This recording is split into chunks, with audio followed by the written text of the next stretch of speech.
गईबे के तनो केहू के सुनाई न चीख दे आवे देबे टटाई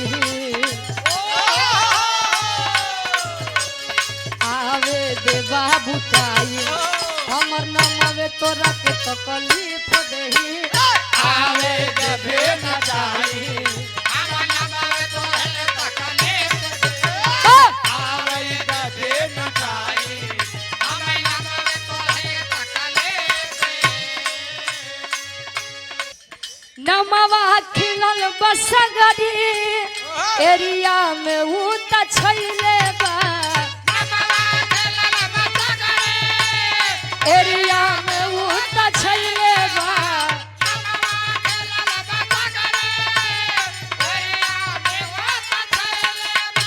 कहे लइका कहे रानी बन के राज करी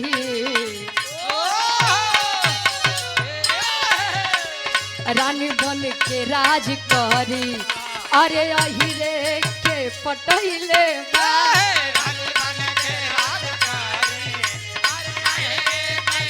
पटैले बा अहिरे के जे पटैले बा कहे माफी भी मंगवा दे गोड़ाबा पगीरवाई के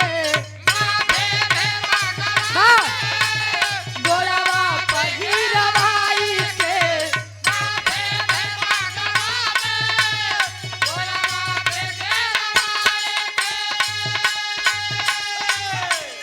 माफी भी मंगवा दे गोड़ाबा पगीरवाई के काटी दे बोगर धनिया काटी दे बोगर धनिया जे छूदी हमरा भाई के काटी ले बोगर धनिया जे छूदी तोरे माई काटी ले बोगर धनिया जे ताकी तोरे माई के भाई के हो मौसी के नहीं ना तो माई के भैया समझ करा कहे तनी सही के बोलला बा अरे नहीं नहीं आई बचवानी राजा हर हसीना लागे तो हर के दीवानी राजा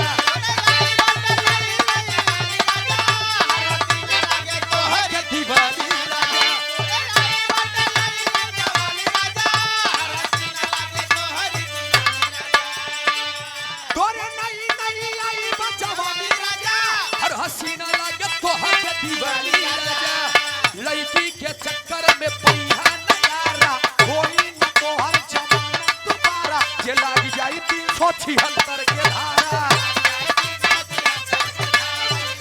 मुझे लाख समझाया दिल ने मेरे मगर मैंने दिल की न मानी कहे दीवानी में दीवानी सजन की दीवानी दीवानी में दीवानी सजन की दीवानी दीवानी में दीवानी सजन की दीवानी लइकिया कहे न चूड़ी लियोला न कंगना बोलम नहीं संगे तू हमके घुमैला बोलो न चूड़ी लियोला न कंगना बोलो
मुनरिया।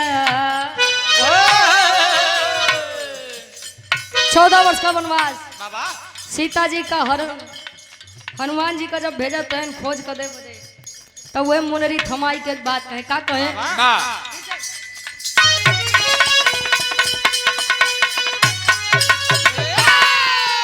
आहार तब बोले प्रभु रामचंद्र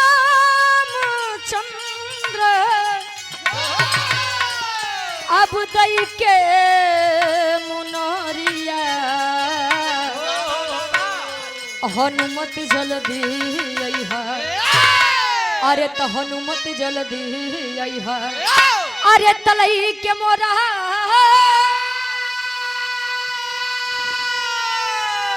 अरे तलई के मोरा अब सिया के खबरिया हनुमत जल्दी अइहा के खबरिया।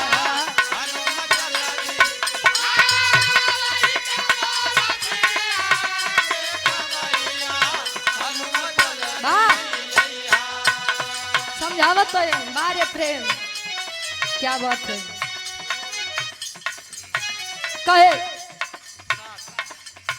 7 समुंदर पार रावण के देश में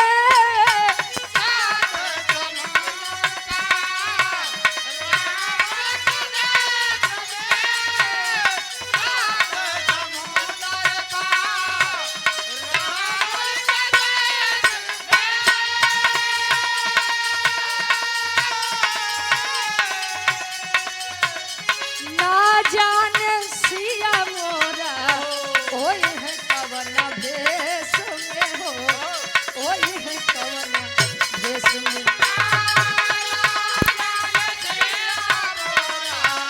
ओए है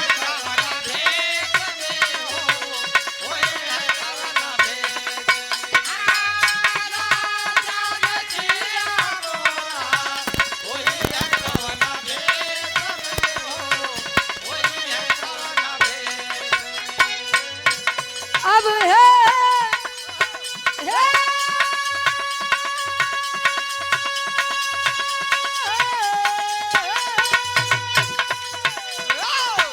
बोले प्रभु रामचंद्र बोले प्रभु रामचंद्र दई के मुनरिया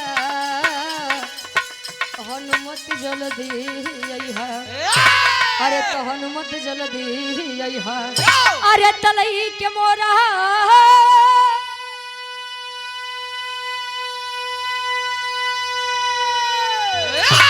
अरे तलई के मोरा सिया के खबरिया हनुमत जल्दी अइहा। हनुमत जल्दी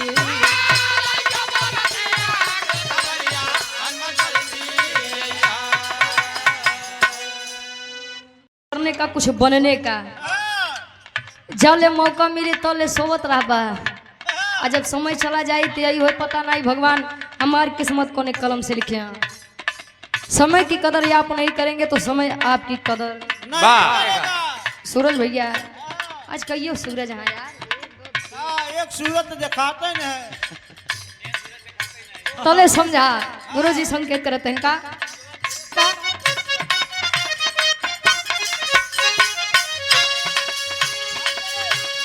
तीनों लोक 4 युग किया विस्तार है।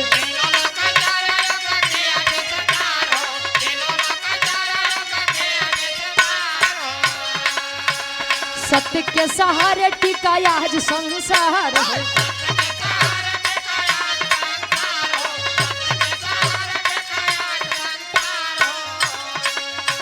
सत्य के बखान करे वेदवा पुराण समय होला बोलवा समय होला बोलवा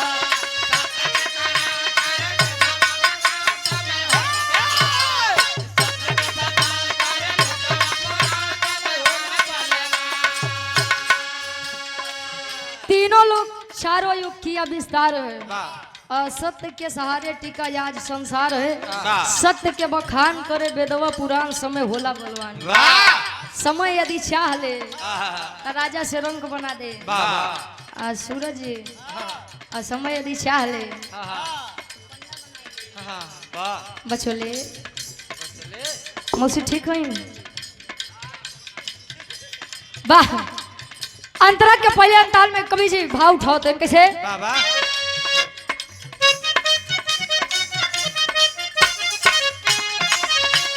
भले सत्यवादी हरिश्चंद्र जी महान हो।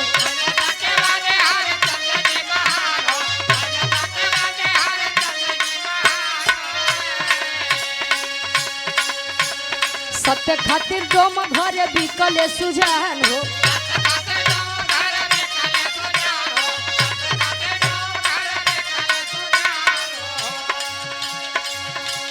सत्य से कफन मांगे बन के नादान समय होला बलवा।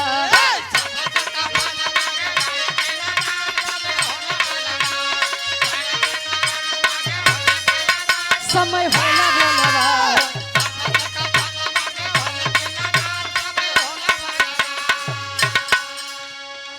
सतयुग की बात है राजा हरिश्चंद्र जी। अगर सत्यवादी न्यायाधीश के बारे में अगर किसी का नाम सबसे पहले आता है तो राजा हरिश्चंद्र जी का है। वो तो सत्य हरिश्चंद्र जी थे। अपने सत्य के कारण अपने समय के कारण डोम के घर नौकरी करे और अपने ही पत्नी से और अपने ही बेटे को जलाने के लिए कर मांगे थे। ये समय था साहब। समय आ कि आप लोग बैठ के विराह सुनत है। उद्घाटन दुकान होता है। ये उद्घाटन के दुकान। अरे दुकान के उद्घाटन होता है यार। यह समय है और समय बलवान है। ताकि बोलाई के घरे दूधू गवैया बोलाई के इतनी बरियार भीड़ करे है। रोड एकदम जाम बा। छोड़ दा भाई जाय दा होई दा। अंतरा के दूसरे ताल में कभी इनका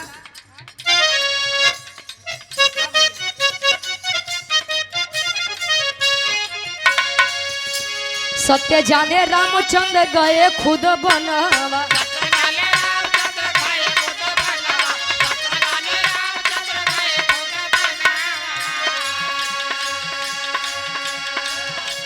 जनक दुलारी संग लखन वीरना।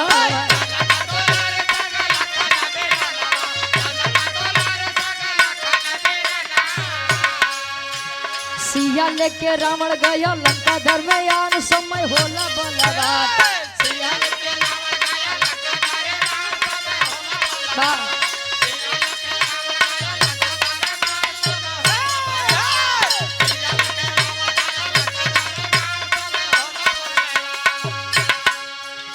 ललित एसडी स्टूडियो काली सत्य बाहरिया प्रयागराज। मलिकार साहब या singer Lalit Yaduvanshi YouTube ID Lalit Yaduvanshi Prayagraj. सुंदर माला 100 रुपए देकर सम्मान किए। काम में दिन दुनारा छोंगना तरक्की हो। कहे सत्य जाने रामचंद्र गए खुद बनवा तो जनक दुलारी संगे लखन बीरनवा। सत्य है। सत्य लोग जानते हैं और जानते भी हैं। ये दुनिया का काट सत्य है। आया है सो जाएगा राजा रंग फकीर। कोई विमान पर चढ़ चला कोई बंधा जाते जंजीर। लोग जानते हैं कि संसार में दुइये सत्य बा। जन्म है और जन्म के बाद लेकिन पता नहीं कौन मोह माया में परेशान है। गुरु जी हाँ भैया हाँ एक सत्य का बात मेरा भी सत्य। वाह अच्छा एक बात है। राजा जनक जी ने जब स्वयंवर रचा रामचंद्र जी ने जब धनुष को तोड़ा तो उन्होंने सोचा कि अब हमार बिटिया बड़े अच्छे घरे जात बा। राजकुमारी यहाँ पर थी राजा की पत्नी बनेगी। लेकिन वाह समय पूरी रामायण उठाई के देख ला माई सीता के कितना सुख मिला बा। ये बदे रुपया पैसा के पीछे नहीं भागे के चाहिए। जौन कमात है तो सबको दे के नहीं घबरा समय कब किसको उठा दे और समय कब किसको गिरा दे। गुरुजी ठीक बा हम दई के जाओ। लेकिन आया जी आप लोग समझे रहा हम समझ ले। बाकी ये दोपहर ये त्रेता का सत्य था और दोपहर का सत्य था। भगवान कन्हैया जी पांडव पुत्र के साथ खड़े थे। अब ये कलयुग के सत्य बा। का सत्य बा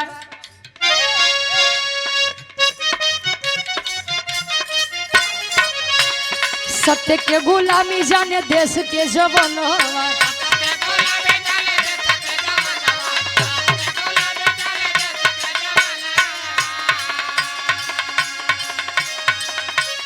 कर कर्जा लाई दिए क्रांति के दियो नवा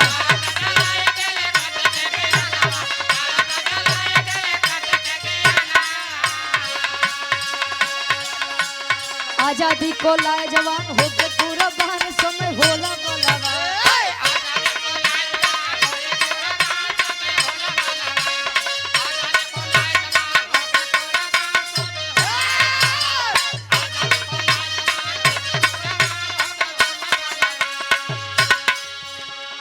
सत्य के गुलामी जाने देश के जवानवा ये प्रयागराज है साहब।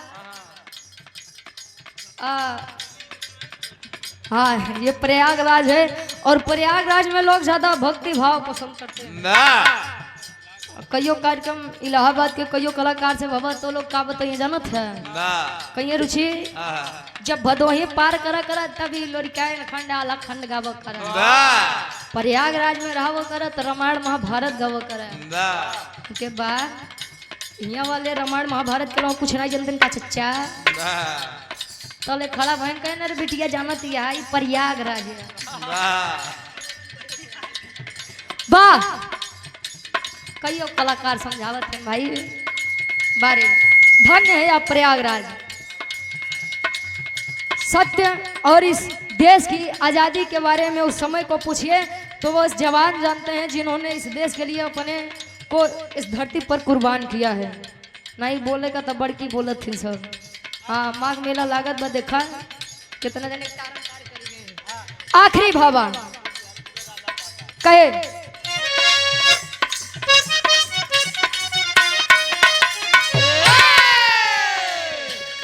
गुरुवर बिहारी राम लाल भाई सपनावा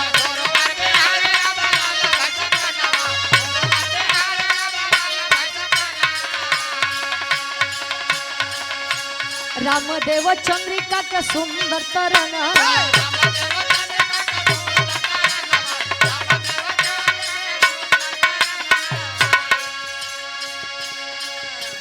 गावे रुचि यादव जेकर घर अरे तरुचि यादव गावे जेकर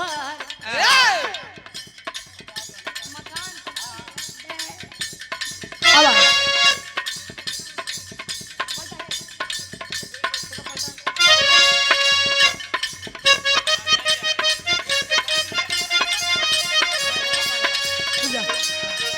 रुचि भोला डबलू के गजब बयान समय होला बलवा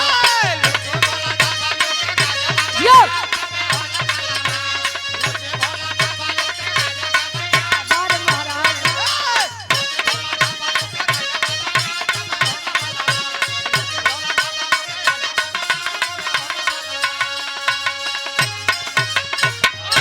इनका एक लाइन फरमाइश बा कवन दिन होता है अच्छा ये स्पेशल डब्लू गुरुजी खातिर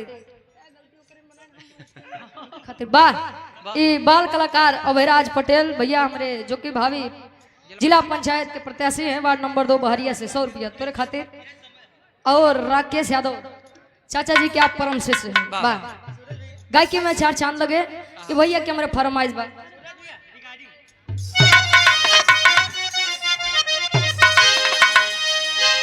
अरे कवन दिन होता है भैया कवन दिन होता है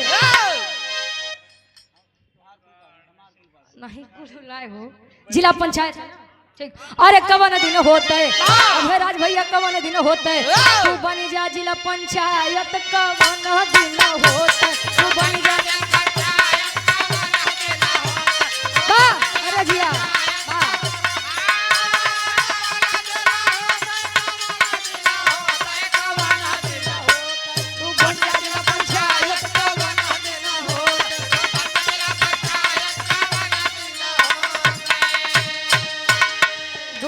भवानी दादाजी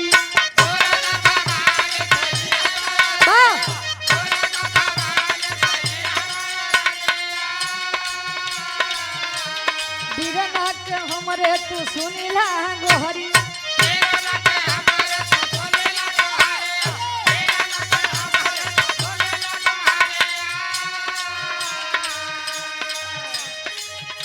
अरे दुखियन गरीबवन के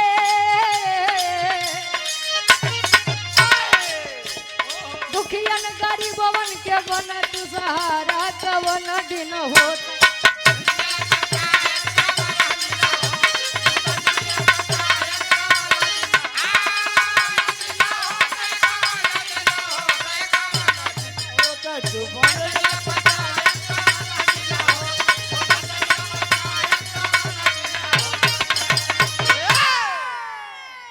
बाहर से आप लोग सुन लो ओकरे बात सुना देते भैया भला जे कर पीना बाहर सुन लो ओकरे बात फिर सुना देते। अच्छा मौसी लगेगा हाँ ठीक ठीक वाह बड़ी बढ़िया बढ़िया गीत आप लोग बाहर से सुने हाँ, वो मोहे से और कौन सुनबा का काने से सुने कि अच्छा 1500 रुचि पावत हो तो हमरे रिश्तेदारी वाले से नमस्ते प्रणाम करत हो कहे तू कई रुपया दे देत जौन तो सी नमस्ते प्रणाम हम करी बा दादा आइल करीला ये समाई जब देखे ले तोहरा रील के था के रील के बा तब से बाबू उनके मारे फट से गैलू जब से मिल के हो गईली बिना भील के बिल में नहीं यार दिल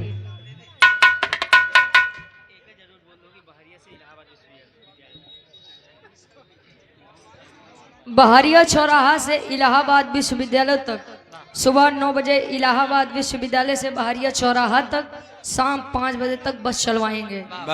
जिला पंचायत सदस्य हैं वार्ड नंबर 4 से बहरिया जो कि प्रत्याशी हैं कंचन गुप्ता जी पत्नी आप धीरज गुप्ता जी चकिया धमौर बहरिया प्रयागराज से ये 100 रुपए देकर सम्मान की आशीर्वाद के चारी की हिम्मत से अपनी कला में कामयाब रहे। हेलो अच्छा बड़ा बढ़िया बढ़िया अदायकी देखा। अच्छा ये बतावा पहले नौटंकी में तो नहीं रहते रहा नहीं हम सोचे जो करो करके काम संभालत रहा भाई वाह कुछ रहा पैसा अरे हमार माछ कहे खाता भाई का चाहता ए भाई पिछवे रहा हो हां भाई तो गुरु जी आवा तनी सब कुछ बने बजे और वहां से भी रहा आप लोग सुने रामायण से हनुमान जी के जन्म वाह वाह नहीं अब रामायण से हम ना भाई ये भाई प्रयागराज यार वाह अच्छा ये शुरुआत करें तलावा 500 आवा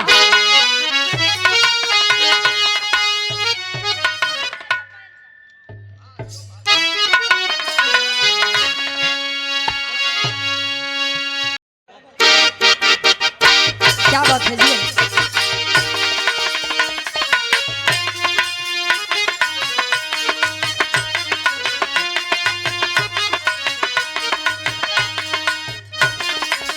वाह क्या बात है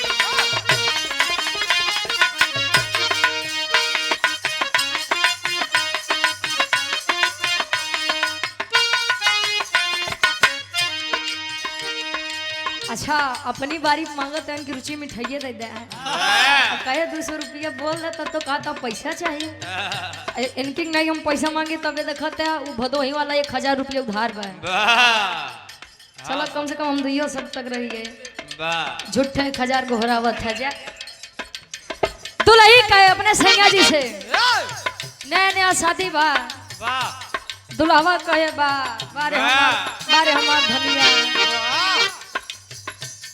दुल्हवा कहे बड़ा झरले बाड़ू काजर मरले बाड़ू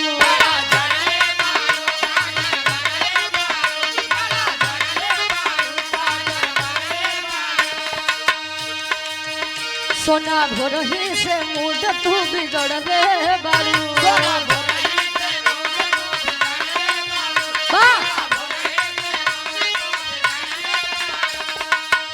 बड़ा झरले बाड़ू काजर मरले बाड़ू सोना भोरही से मूड तू बिगड़ले बाड़ू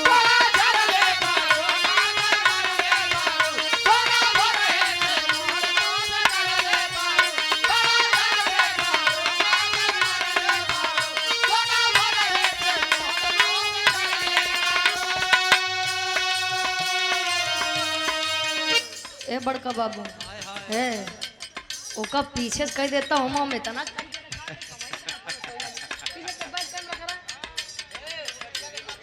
सूरज भैया कोई करा अरे भाई कम से कम जो नहीं कम से कम मुंह तो दिखाए ओके भाई कैमरा करा कहे बड़ा झरले बाड़ू काजर मरले बाड़ू सोना भोलही से मुंड तू बिगड़ले बाड़ू बड़ा झरले बाड़ू काजर मरले बाड़ू सोना भोलही से मुंड तू बिगड़ले बाड़ू बड़ा झरले बाड़ू काजर मरले बाड़ू सोना भोलही से ताले दुलैया कहे धनी पहले से ज्यादा मन आज करता हाँ याद करता ताले दुलैया कहे राउर दिल हमर दिलवा पे राज करता राउर दिल हमर दिलवा पे राज करता राजा पायल उतारी दो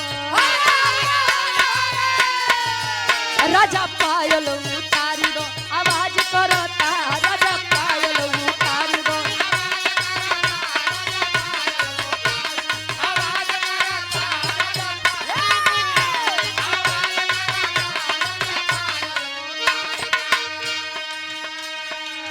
बाल कलाकार अभयराज पटेल जी निवासी ग्राम सभा गमरहटा भावी प्रत्याशी जिला पंचायत सदस्य बहारिया वार्ड नंबर 2 से 100 रुपए देकर सम्मान के आशीर्वाद के चाहे कहे ओ मेरी जोहर जबी तुझे मालूम नहीं ओ मेरी जोहर जबी तुझे मालूम नहीं ओ मेरी जोहर जबी तुझे मालूम नहीं ओ मेरी जोहर जबी तुझे मालूम नहीं तू अभी तक है हंसी और मैं जवान तुझ पे कुर्बान मेरी जान तुझ पे कुर्बान मेरी जान तुझ पे कुर्बान मेरी जान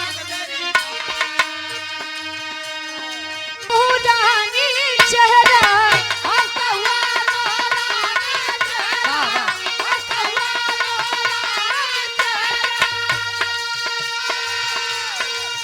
काली जुल्फे रंगे सुनहरा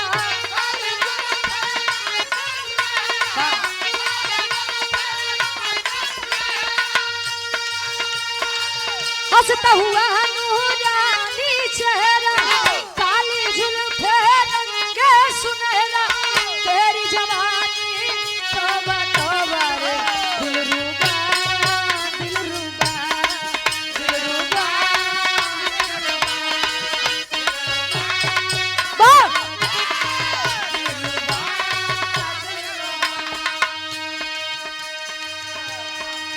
डम डम डिगा डिगा मौसम डिगा डिगा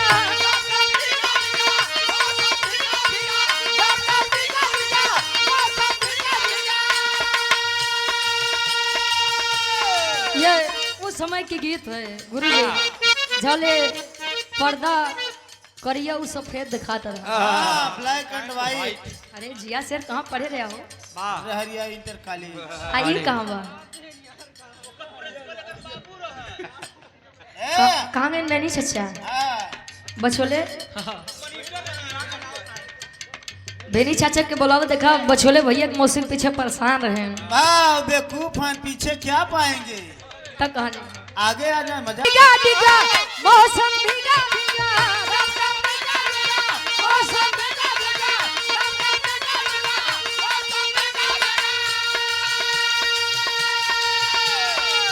बिपिया मैं तो गिरा हाय अल्लाह ए सूरज जी पलट ताक ले भैया का कहन पगला तो का इतना दिन हो गया हमारे साथे मंच गावत अबे तू नहीं जान पाऊ कि हमार जन्मभूमि है तो काहे मन से बताओ था कि बदरा सनौटी झूसी परिया बनरा चुनौती आज गौहानी के नाम ले लो कर तब तो हम जानी हम सपना देखा था तू कहाँ के काहे अपने कहे बिन पिए मैं तो गिरा हाय अल्लाह अरे सूरत आपकी सुभान अल्लाह हाय अल्लाह सूरत आपकी सुभान अल्लाह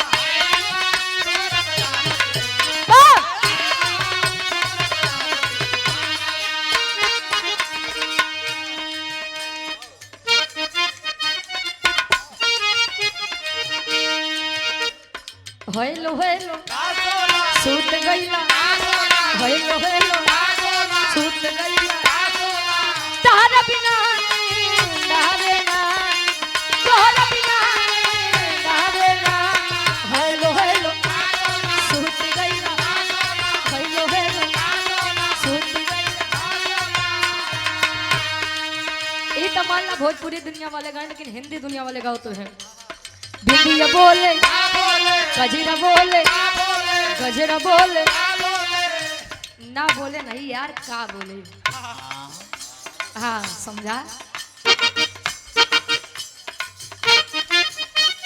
बिंदिया बोले झुमका बोले गजरा बोले गजरा बोले साथ सजन का छूटे ना साथ सजन का छूटे ना। बिंदिया बोले झुमका बोले गजरा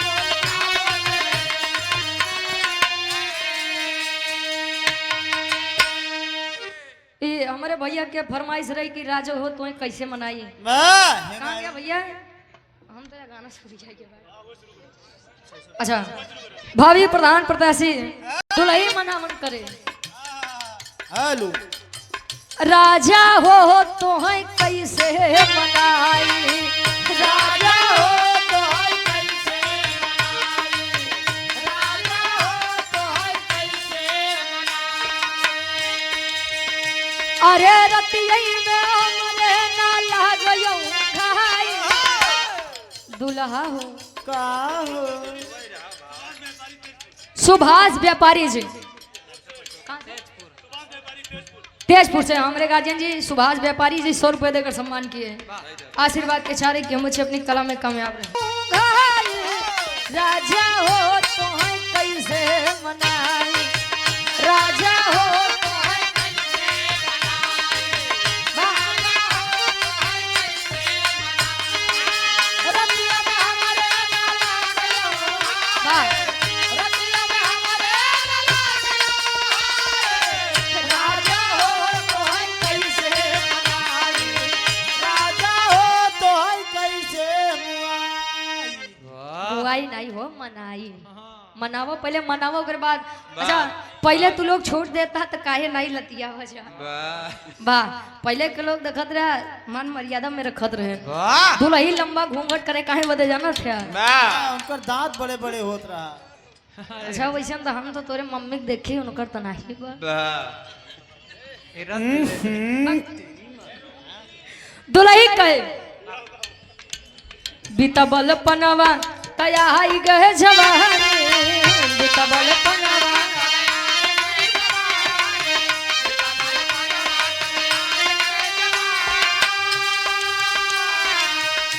अरे रही रही के अरे रही रही के सजिया पे आवे अंगड़ाई रही रही के सजिया पे आवे अंगड़ाई राजा हो तो है कैसे मनाई राजा हो तो है कैसे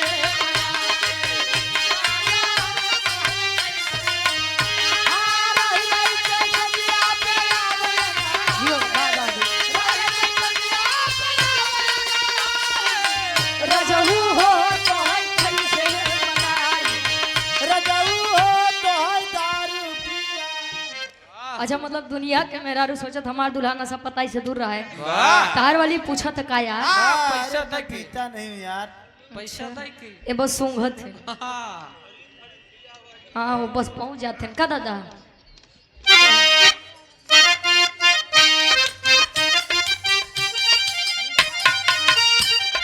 का जाने दे शहर वाली कजरा का जाने दे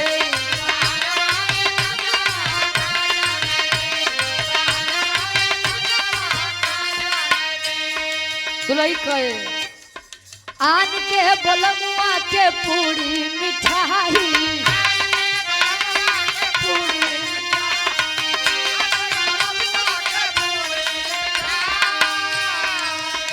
अरे अपने बलम के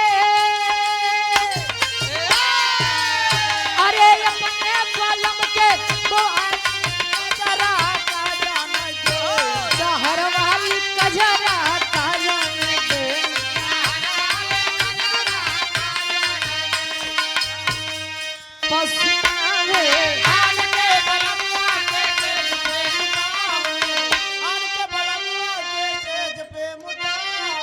सुता में यार, सुता में एक लाइन ले लो, उसके बाद तुरंत बिहार में देखा था मुझे बदनाम ही के। अच्छा ये भी है संदीप सिंह के बेटे श्रेयांश सिंह का जन्मदिन है और सराय अजीज उर्फ अजीजपुर से भैया कार्यक्रम होगा। केकर हमारा उनकर अच्छा सूरज यदुवंशी जी का और हमारा कार्यक्रम भैया करवाएंगे। बड़े भैया मलिकार साहब, बड़े भैया दिनेश कुमार पटेल जी। ठीक बा हो जाए भाई, लेकिन बदनाम कहे 100 रुपए देकर सम्मान किए। कैसे जब सुता है अनके बोलमुआ के